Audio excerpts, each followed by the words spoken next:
Good afternoon. Real analysis के next lecture में आज हम नया चैप्टर स्टार्ट कर रहे हैं, डिफरेंशिएबिलिटी। काफ़ी फंडामेंटल और बहुत इम्पोर्टेंट चैप्टर है आपके लिए। कुछ थ्योरम्स हैं जिनका एप्लीकेशन और जिनकी इम्पोर्टेंस केवल बीएससी में ही नहीं है, बल्कि आप हायर एग्जाम्स में जब भी एनालिसिस पढ़ेंगे तो जैसे रॉलिस थ्योरम आएगी, Lagrange mean value theorem, Cauchy mean value theorem, तो आप देखेंगे कि हाँ, इनकी थ्योरम्स भी और इनकी एप्लीकेबिलिटी बहुत वाइड है। काफ़ी आसान चैप्टर है, आप 12th क्लास से पढ़ते हुए आ रहे हैं। उसके बाद आपने बीएससी में भी कैलकुलस में, डिफरेंशियल कैलकुलस में एक बार पढ़ा होगा। तो कुछ चीज़ें तो जब डिफरेंशिएबल होना क्या होता है, कुछ क्वेश्चंस, तो आपको शुरुआत में चैप्टर काफ़ी आसान लगेगा, बाद में हम उसे आसान बनाने की कोशिश करेंगे। थ्योरम्स में थोड़ा पेशेंस रखिए और आपको लगेगा कि हाँ, आपने कुछ नया सीखा। चलिए हम शुरू करते हैं। सबसे पहले तो डिफरेंशिएबल या डेरिवेटिव की हम जब बात करेंगे तो मैंने आपको कंटिन्यूटी के शुरुआती लेक्चर में बताया था कि फर्मा से लेके शुरुआती जो मैथमेटिशियन थे, उन्होंने ऑप्टिमाइजेशन थ्योरम के लिए 1620-1625 के आसपास ये डेरिवेटिव या टेंजेंट का यूज किया है। कंटिन्यूटी देखिए 1800 के बाद डिस्कस हुई है। डिफरेंशिएबिलिटी उससे 200 साल पहले से लोगों ने यूज किया है कहीं ना कहीं। इसका मतलब हम इसे पहले से पढ़ते हुए आ रहे हैं। ठीक है, मैं मान लेता हूं ये आपके पास कोई कर्व है, suppose y equal to F से। इस पर कोई दो पॉइंट ले लिए और उनको मिला लिया एक कॉर्ड से। सपोज ये पॉइंट P है, ये पॉइंट Q है। मैं ऐसे मान लेता हूं। तो P पर सपोज ये पॉइंट A है, मतलब यहां से यहां तक की डिस्टेंस A है। तो ये पॉइंट के कोऑर्डिनेट हो जाएंगे A, f ऑफ A। ये इन जनरल पॉइंट मान लीजिए कहीं पर उसके नेबरहुड में। ये डायग्राम साफ बने इसलिए दूर बना है। कंसेप्चुअली P के जस्ट आगे या पीछे Q माना जा सकता है। तो ये 8 से 8 चीज है। सपोज ये डिस्टेंस 8 से है, तो यहां पर h, f8 से आपके पास Q के कोऑर्डिनेट है। तो ये दूरी 8 से हो जाएगी यहां से यहां तक। आप लोगों ने बेसिक ज्योमेट्री में पढ़ा होगा स्लोप ऑफ कॉर्ड PQ। तो ये आपके पास आ जाएगा fx minus fa upon x minus a, y2 minus y1 upon x2 minus x1, हम लोग ये कहते थे। अब अगर ये देखिए कि if point Q moves towards point P, तो क्या होगा? जो Q है वो धीरे धीरे P की ओर मूव करना शुरू करे और रास्ता जो है वो कर्व ही है, कहीं और से नहीं। तो सपोज मैं यहाँ पर पहुँच गया, तो उस समय आप ही सोचिए PQ ऐसा हो जाएगा। यहाँ पर सोचिए तो PQ ऐसे लाइन आ जाएगी। Q जब यहाँ पर पहुँचने वाला होगा तो ये जो PQ कॉर्ड है ये ऐसे लाइन बन जाएगी टच करते हुए, तो ये टेंजेंट हो जाएगी। क्या हो जाएगी? इसे क्या बोलेंगे? टेंजेंट। तो आप ध्यान से देखिए, 2-3 पोजीशन बनाइए और PQ मिलाइए। अब खुद सोचिए कि PQ कॉर्ड कहाँ को जा रही है, तो आपको महसूस होगा जब Q यहाँ पर पहुँचेगा तो PQ कॉर्ड ऐसे टच करते हुए आ जाएगी। तो हम ये लिख देंगे कि if point Q tends two point P, then chord PQ tends to tangent at P, and this is the definition of derivation at point P। तो पॉइंट P पर डेरिवेशन जो है, डेरिवेटिव जिसको आप कहते हैं, वो f डैश a कहेंगे हम इसे। इसका मतलब है आप पहले dy dx कर लेंगे कर्व का, और उसके बाद किस पॉइंट पे आप बात कर रहे हैं, इट्स इक्वल टू ए पर। तो ये लिमिटिंग पोजीशन है f x minus f a upon x minus a when x tends to a. किसी पॉइंट पर डेरिवेटिव की डेफिनेशन ये है।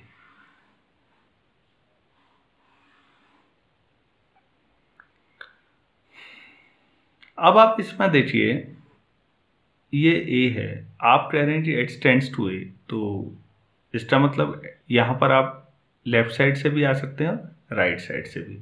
रियल लाइन पर आपके पास दो चॉइस होती हैं, इस आधार पर आप दो तरह के डेरिवेटिव डिफाइन कर सकते हैं, लेफ्ट हैंड डेरिवेटिव और राइट हैंड डेरिवेटिव। तो हम लोग पहले बात करते हैं लेफ्ट हैंड डेरिवेटिव की।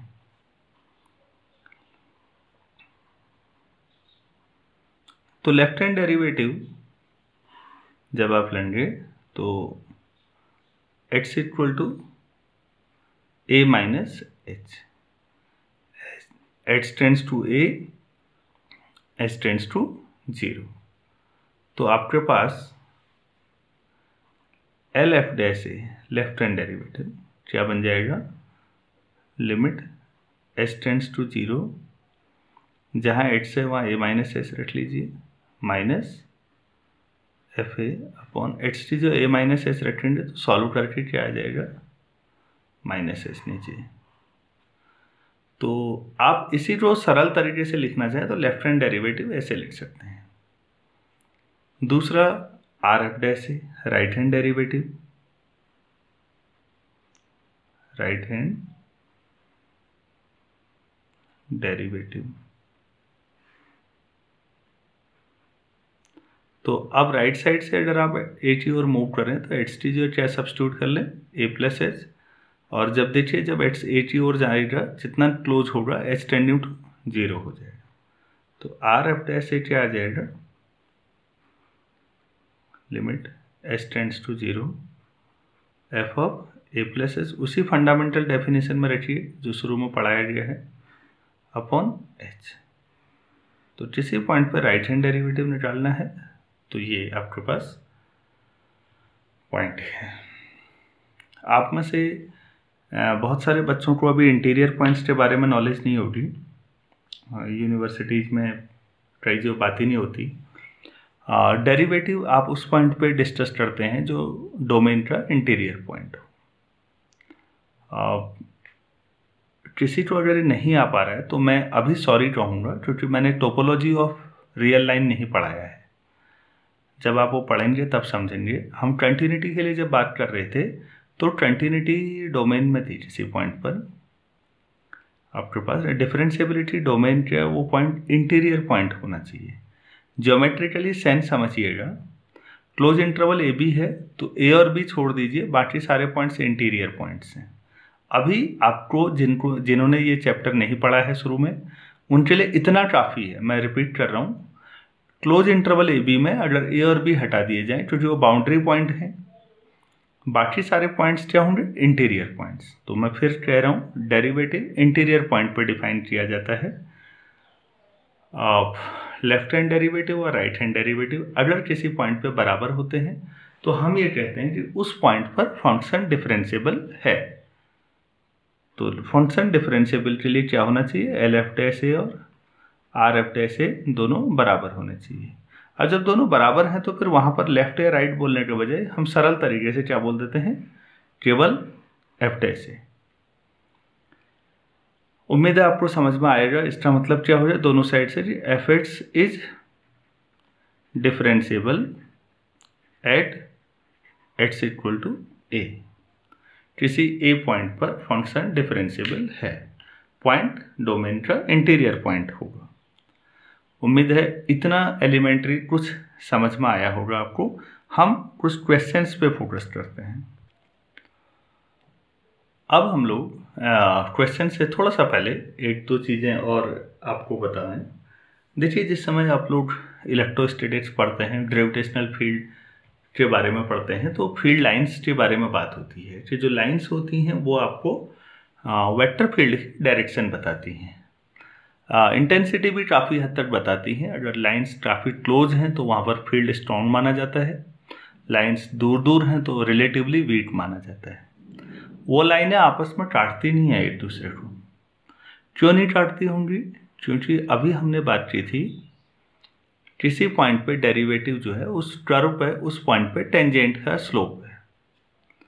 तो फिर आपने इस पॉइंट पर अगर इंटरसेक्शन पॉइंट है तो देखिए यहाँ पर दो कर्व काट रहे हैं, तो इस कर्व के हिसाब से टेंजेंट ऐसी आ जाएगी और यहाँ पर इस हिसाब से टेंजेंट ऐसी आ जाएगी। दो टेंजेंट हो जाएंगी तो स्लोप की दो डायरेक्शन हो जाएंगी।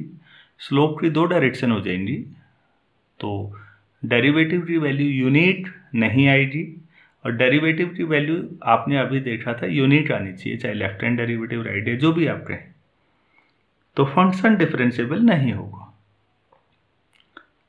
तो आप यहाँ ऐसे भी फिजिक्स में डिफाइन करते हैं कि अगर वेक्टर जो लाइंस हैं, फील्ड लाइंस, अगर वो आपस में एक दूसरे को काटेंगी तो यहाँ पर वेक्टर फील्ड की दो डायरेक्शन हो जाएंगी, दो टेंजेंट हैं तो।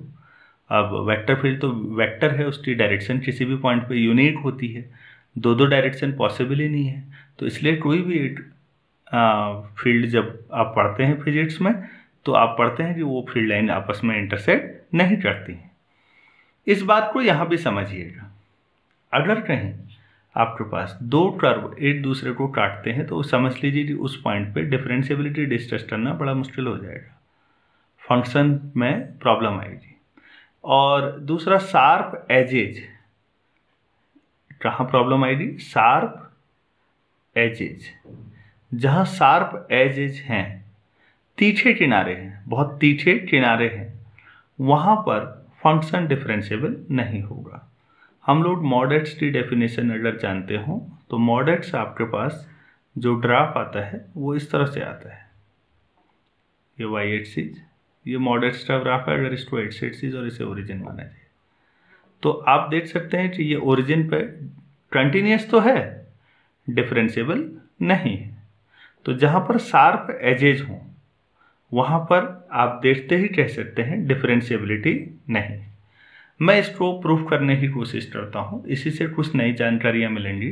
तो पहला क्वेश्चन इसी से यही उठा लेते हैं।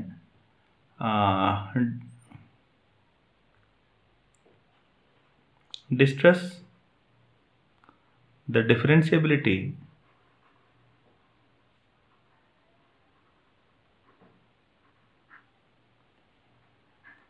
of y equal to mod x at x equal to 0।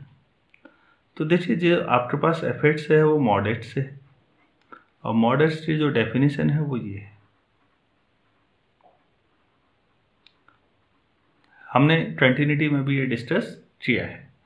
मैं L F dash zero discuss करना चाह रहा हूँ। तो एल एफ डैश जीरो क्या होना चाहिए आपके हिसाब से? सोचिए, limit S tends to zero F of zero minus H minus F zero upon minus h.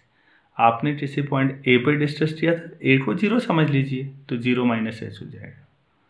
तो देखिए limit S tending to zero F of zero minus h, f of minus h पर ये वाला होगा जब आपके पास एक्स की वैल्यू नेगेटिव है तो आप कितना लेंगे? Minus of x t zero पर minus H minus F zero zero upon minus h. तो आप देख रहे हैं माइनस एच कैंसिल होगा, एक माइनस वन आएगा। लिमिट ये स्लोप लेफ्ट हैंड पर, इसका मतलब ये जो इसका स्लोप है इसका स्लोप माइनस वन होगा, ये जस्टिफाई हो रहा है। और अगर आप आर एफ डैश जीरो लें तो limit S tends to zero f zero plus H minus F zero upon H. तो limit S tending to zero f zero plus H h minus zero upon H. तो यहाँ से कितना आ जाएगा? One. तो आप ये देख रहे हैं कि लेफ्ट हैंड डेरिवेटिव और राइट हैंड डेरिवेटिव अनइक्वल है, तो फंक्शन जीरो पर डिफरेंशिएबल नहीं है, since L F dash zero is not equal to R F dash zero. So y equal to mod x is not differentiable at x equal to 0। उम्मीद है आपको ये समझ में आया होगा।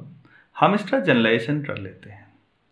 अगर मैं यहाँ पर x माइनस 0 लिख लूँ इसे मॉड x2, तो आपने देखा कि x इक्वल टू 0 पर डिफरेंशिएबल नहीं है। तो अगर मैं यहाँ पर x माइनस a लिखता, a कोई रियल नंबर है, तो फिर इसी तरीके से आप क्या प्रूव कर सकते हैं, x इक्वल टू a पर फंक्शन डिफरेंशिएबल नहीं है। आपको समझ में आया होगा। आप खुद कर सकते हैं। x mod of x minus a की डिफरेंशिएबिलिटी a पर डिस्कस करिए, left hand derivative right hand derivative -1 और +1 आ जाएंगे। इसी तरीके से अगर मैं आपको x प्लस 2 कहीं पर कहता हूँ और इसकी डिफरेंशिएबिलिटी, तो आप देखिएगा जिस तरह से x माइनस 0 की बात हुई थी, इसी तरह से x प्लस 2 है, तो x इक्वल टू -2 पर आप देखेंगे तो इसकी डिफरेंशिएबिलिटी डिस्कस करना पॉसिबल नहीं होगा। कहाँ पर पॉसिबल नहीं होगा, x इक्वल टू -2 पर। बेसिकली आप ये देखिए जो मॉड के अंदर जो टर्म है वो जब 0 हो जा रही है, पिछले वाले में भी देखिए, पहला जो सवाल मैंने आपको बताया मॉड ऑफ x था, तो मॉड के अंदर x था, वो जब 0 हो रहा है जहाँ पर, वहाँ पर फंक्शन डिफरेंशिएबल नहीं था। ये कहाँ पर 0 होगा, जब x a होगा तो वहाँ पर डिफरेंशिएबल नहीं होगा। ये कहाँ पर 0 होगा, जब -2 होगा तो वहाँ पर डिफरेंशिएबल नहीं होगा। ये कहाँ पर होगा 2x प्लस 1 अगर कहा जाए तो x इक्वल टू कहाँ पर डिफरेंशिएबिलिटी डिस्कस नहीं हो सकती, -12 पर। बाकी कोई प्रॉब्लम नहीं है, बाकी जगह ये फंक्शन डिफरेंशिएबल है, लेकिन -12 पर डिफरेंशिएबल नहीं है। उम्मीद है आपको समझ में आ रहा होगा। तो कई बार आपको इस तरह के क्वेश्चंस मिलेंगे।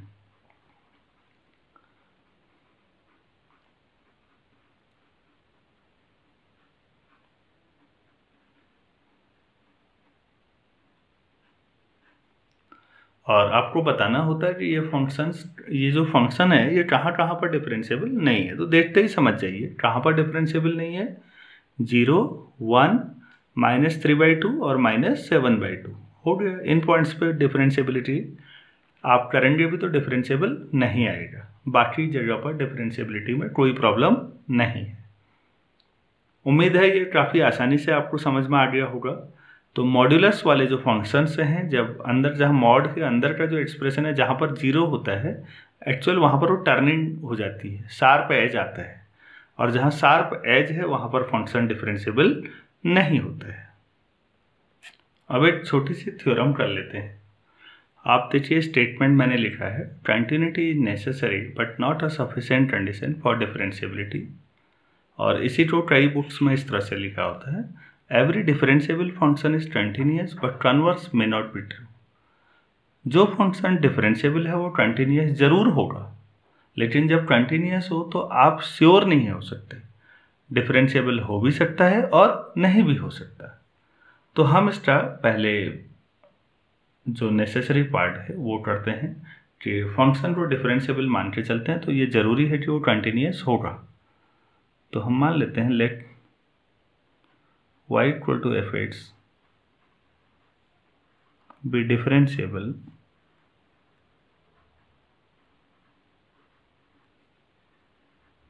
Eight x equal to a। इसका मतलब है f dash a limit x tending to a, derivative की definition f(x) minus fa upon x minus a exist. तो ये दोनों बराबर हैं और ये लिमिट एग्जिस्ट करती है, तभी बराबरी है। नाउ f(x) माइनस fa एक एक्सप्रेशन है मेरे पास, क्या मैं इसे ऐसे लिख सकता हूँ, f(x) minus fa upon x minus a into x minus a, ऐसे लिखा जा सकता है। अब हम दोनों साइड लिमिट ले लेते हैं, तो limit of x tending to a f(x) minus fa equal to limit x tending to a f(x) minus fa on x minus a times x minus a. अगर आप इसे limit extending to a f x करें, limit of sum of limits हमने किया था, तो f a यहाँ पे limit of product of limits f x minus f a upon x minus a into limit x tending to a x minus a. तो देखिए ये आपके पास limit extending to a f एट से ये एफ ए ही रहेगा, क्योंकि एट्स है ही नहीं कहीं रखने के लिए वैल्यू, कांस्टेंट वैल्यू है, फंक्शनल वैल्यू है। ये जो फर्स्ट लिमिट है, ये इक्वेशन 1 हमने अभी जो पीछे लिखी थी उसके अकॉर्डिंग ये लिमिट एडजस्ट करती है, तो ये कितना है एफ डैश ए, और सेकेंड लिमिट भी एडजस्ट करती है, एच टी जो ए रखी है तो कितना आ जाएगा 0, तो ये कितना मिल जाएगा 0। This implies limit extending to a f x कितना हो जाएगा एफ ए के बराबर हो जाएगा। अगर आपको याद हो तो ये कंटिन्यूटी की डेफिनेशन थी, हमने कंटिन्यूटी की डेफिनेशन यहीं से स्टार्ट की। This implies f x is continuous at x equal to a. उम्मीद है आपको समझ में आया होगा। फंक्शन डिफरेंशिएबल लेके आपने प्रूव कर दिया कि फंक्शन कंटिन्यूअस भी हमेशा होगा। कन्वर्स अगर आपको लेना है तो आपके पास ढेर सारे एग्जाम्पल हैं। कन्वर्स में आपने अभी जो मॉडेल्स पढ़ा है उसी को देख लीजिए। ये ओरिजिन पर कंटिन्यूअस तो है लेकिन डिफरेंशिएबल नहीं है, आप इसी को डिस्कस कर सकते हैं। कुछ एग्जाम्पल और भी हैं, आप चाहें तो एक क्वेश्चन इसे ज़रूर करिएगा, अच्छे सवालों में से एक है। y equal to h sine 1 upon x, x is non zero and zero जब एट्स क्या है 0 है। तो ये क्वेश्चन आपने कंटिन्यूटी में पढ़ा है कि ये कंटिन्यूटी कंटिन्यूअस है। ओरिजिन पर आप जब निकालते हैं तो ये फंक्शन क्या आता है कंटिन्यूअस है। अभी आप ये देखेंगे ये 0 पर अगर आप लेफ्ट या राइट डेरिवेटिव निकालने की कोशिश करेंगे तो वो एडजस्ट नहीं करेगा। ये आप इसको होमवर्क समझिए, खुद ट्राई करिए, हो सकता है आपने पहले भी किया हो, एक बार और कर लीजिए। ये दिखाने के लिए है कि अगर वो कंटिन्यूअस तो है लेकिन डिफरेंशिएबल जरूरी नहीं है। तो हर कंटिन्यूअस फंक्शन जरूरी नहीं है डिफरेंशिएबल हो, लेकिन हर डिफरेंशिएबल फंक्शन जहाँ पर डिफरेंशिएबिलिटी डिस्कस होगी कंटिन्यूटी तो होगी। उम्मीद है आपको ये समझ में आया होगा। अब हम इस पर एक नेक्स्ट क्वेश्चन, ये काफ़ी अच्छे सवालों में है। For which value of M is any real number the function this F X equal to, देख लीजिए आप, this is differentiable at x equal to 0। हमने ये क्वेश्चन कंटिन्यूटी में भी किया था कि एम क्या होना चाहिए कि फंक्शन ओरिजिन पर कंटिन्यूअस हो, और अब हम दोबारा वही सवाल पूछ रहे हैं कि एम क्या होना चाहिए कि फंक्शन ओरिजिन पर डिफरेंशिएबल हो। चलिए हम देखते हैं। हम राइट हैंड डेरिवेटिव या लेफ्ट कोई भी निकाल के देखिए। मैं राइट हैंड डेरिवेटिव निकालता हूँ, आर एफ डैश 0 ये निकालना है मैंने, तो ठीक है। लेट एक्स इक्वल टू 0 पर right hand derivative 0 plus H, तो जब आप एक्स को 0 की तरफ टेंड कराएंगे तो एच क्या होगा 0। तो आर एफ डैश 0 जो आपकी डेफिनेशन है उसके according limit extending to 0 F 0 plus H minus F 0 upon H. तो आप इसमें रख लीजिए वैल्यू, तो ये मिलेगा limit extending to 0 F 0 plus H H to the power m sine 1 upon H, F 0 0 है अपॉन एच। तो ये हो जाएगा limit extending to 0 H to the power m minus 1 into sine 1 upon H. अब हमें ये देखना है ये लिमिट कब एडजस्ट करती है। जब कर जाए एडजस्टेंस तो समझ लीजिए कि वहाँ पर फंक्शन डिफरेंशिएबल है। तो मैं आपको डिफरेंट केसेस मान के चल रहा हूँ। इफ़ m इक्वल टू 1, अगर आप ये लेके चलते हैं कि m 1 है तो देखिए एस टू द पावर 0 1 हो जाएगा, तो ये आर एफ डैश 0 क्या बन जाएगा, limit S tending to 0 sine 1/h। तो हमने पहले भी बात की थी कि ये लिमिट एग्जिस्ट नहीं करती। हमें ये पता है कि ये -1 से +1 के बीच होगी, क्योंकि साइन की रेंज यही है। लेकिन -1 से +1 के बीच कौन सी वैल्यू कहाँ पर है, ये तो हम डिस्कस कर ही नहीं सकते। तो लिमिट एग्जिस्ट करने का मतलब it should be unique also, मतलब आप पिन पॉइंट कर सकते हैं कि ये कहाँ पर है, कितना है, तो वो नहीं बता सकते। तो लिमिट डज नॉट एग्जिस्ट, क्या लिखेंगे, लिमिट डज नॉट एग्जिस्ट। तो आपने समझ लिया कि अच्छा m तो फिर नहीं ले सकते, m लेने पे तो लिमिट एग्जिस्ट नहीं कर रही है। ठीक है, अगर मैं m से कम ले लूं तो फिर आपके पास m-1 जो है वो कैसा है, नेगेटिव है। ये जो पावर है m-1 ये नेगेटिव पावर है। तो मैं ऐसा करता हूँ, m-1 को कोई नेगेटिव चीज़ ले लेता हूँ, -n। n क्या है, पॉजिटिव। देखिए जब n पॉजिटिव है तो -n तो नेगेटिव ही होगा ना, तो अब -n ही तो लेना था, m-1 नेगेटिव था, तो ऐसा ले सकते हैं। तो उस समय आपके पास आर एफ डैश 0 कितना आ जाएगा, limit S tending to 0 S to the power -n, तो मैं इसे नीचे sine 1/h upon S to the power n। तो अब अगर आप इसमें लिमिट की वैल्यू रखें तो अ वैल्यू बिटवीन -1 एंड +1, और नीचे 0 टू द पावर पॉजिटिव। देखिए S to the power n है, नीचे आ गया, और n आपने लिखा है पॉजिटिव। 0 की पावर पॉजिटिव 0 होता है, याद रखिए, ये 0 to the power positive indeterminate नहीं होता, 0 होता है। और ये लिमिट अब एग्जिस्ट कैसे करेगी, नहीं करेगी। तो इसका मतलब आपको क्या समझ में आया कि m जो है 1 से कम भी नहीं हो सकता, m 1 भी नहीं हो सकता। दो ऑप्शन हमारे कैंसिल हो गए। तीसरा, अगर आप m 1 से ज़्यादा लेते हैं तो फिर m-1 पॉजिटिव है, ठीक हो गया। तो फिर R F dash 0 limit S tending to 0 S to the power m-1 sine 1/h।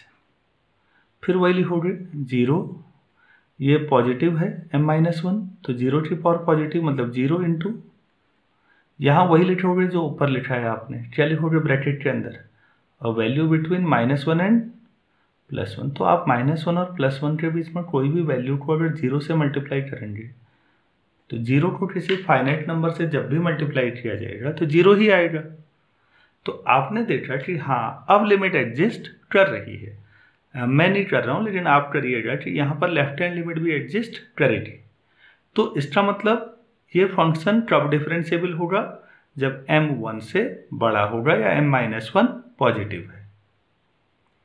Continuity के मामले में था कि m पॉजिटिव आना चाहिए था, और अभी क्या आ रहा है, m 1 से बड़ा आना चाहिए। तो आप चाहें तो यहाँ पर लिख सकते हैं, so y equal to f(x) is differentiable at x equal to 0 if m greater than 1। 1 से बड़ा या ओपन इंटरवल 1 टू इन्फिनिटी लिख लीजिए, कोई भी नंबर चलेगा, तब ये हमेशा डिफरेंशिएबल ओरिजिन पर होगा।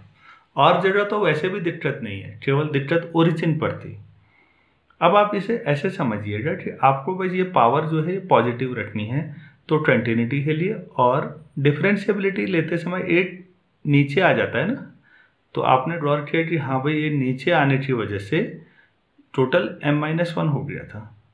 लिमिट तब एडजस्ट करेगी जब इसकी पावर पॉजिटिव होगी, तो m-1 पॉजिटिव मतलब m1 से बड़ा, भाई इतना ही सोचना है। ये क्वेश्चन यूजीसी CSIR नेट में भी पूछा जा चुका है, कंटिन्यूटी के मामले में भी, डिफरेंशिएबिलिटी, और ये कॉलेज लेवल के एग्जाम्स में भी, हमारी यूनिवर्सिटी के BSc के पेपर्स में भी आता है। तो उम्मीद करता हूँ आपको ये समझ में आया होगा। नेक्स्ट हमारे पास है अलजेब्रा ऑफ डेरिवेटिव्स। मान लेते हैं मेरे पास दो फंक्शंस हैं, कोई f और g, और मैं दोनों को एक ही डोमेन के साथ ये ले रहा हूँ। बी डिफरेंशिएबल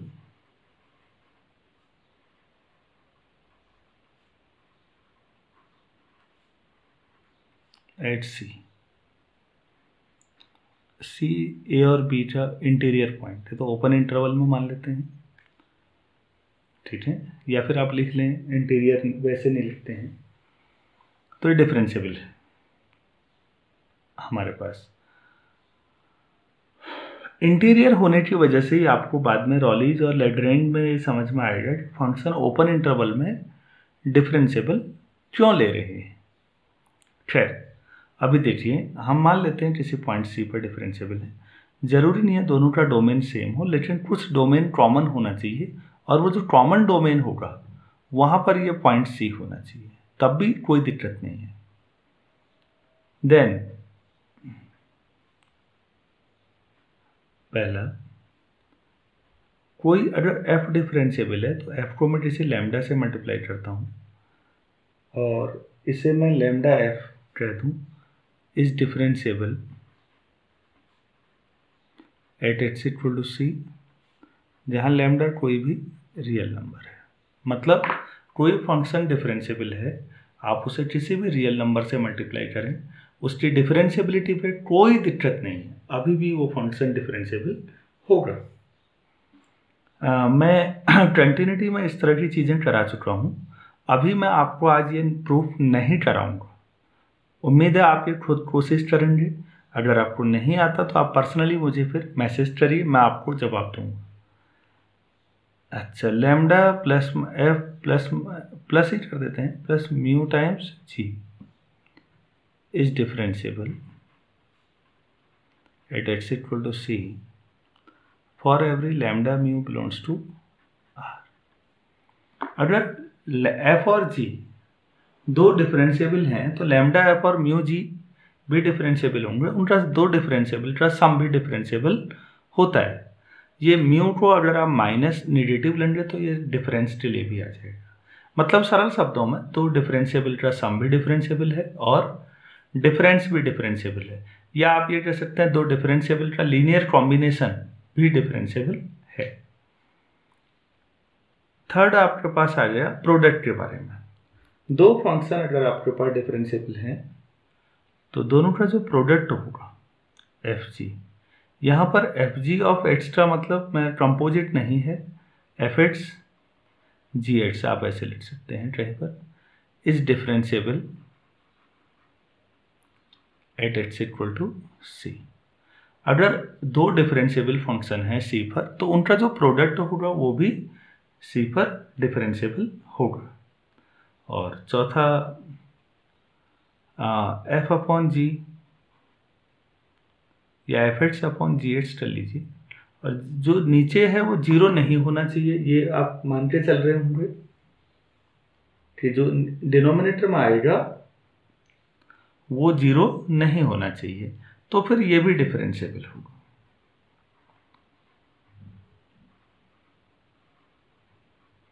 कब? जब g of c is not zero, उस पॉइंट पे फंक्शन नॉन जीरो हो। इसे प्रूफ करने से पहले आप 1/g को डिफरेंशिएबल मान लीजिएगा, पहले प्रूफ कर लीजिए। तो कोई डिफरेंशिएबल है और जीरो नहीं है तो उसका रेसिप्रोकल जो होगा 1/f या 1/g वो भी डिफरेंशिएबल होगा। ये हम कुछ बेसिक रिजल्ट्स हैं जिनका हम बार बार यूज़ करेंगे थ्योरम्स में, इन्हें हम अलजेब्रा ऑफ डेरिवेटिव्स कहते हैं। उम्मीद है आपको समझ में आ रहा होगा कि ये आसानी से प्रूफ किया जा सकता है, इसीलिए मैं अवॉइड कर रहा हूँ इसे। हमने जो कंटिन्यूटी में कुछ क्वेश्चंस किए थे, आप उन्हीं क्वेश्चंस की डिफरेंशिएबिलिटी भी डिस्कस कर सकते हैं। और 12th की किताबें या अपनी जो बुक्स हैं एनालिसिस की, आप जो भी फॉलो कर रहे हैं या इस समय लॉकडाउन में जो आपको उपलब्ध है, आप ट्राई करिए क्वेश्चंस को, और कुछ क्वेश्चंस आप डिफरेंशिएबिलिटी कैसे डिस्कस करते हैं ये आप सीख लीजिए। नेक्स्ट लेक्चर में मैं आपको कुछ थ्योरम्स की ओर ले जाऊंगा। डरबॉक्स थ्योरम है हमारे पास, रॉलीज थ्योरम, और रॉलीज थ्योरम का तो बहुत वाइड एप्लीकेशन है। जब आप थ्योरम्स पढ़ेंगे, प्रूफ देखेंगे और application geometrical interpretation, algebraic interpretation, तो आपको वाकई बहुत अच्छा लगेगा सीखने के बाद। ऐसा मैं एक्सपेक्ट करता हूँ नेक्स्ट लेक्चर में आपसे। Thank you.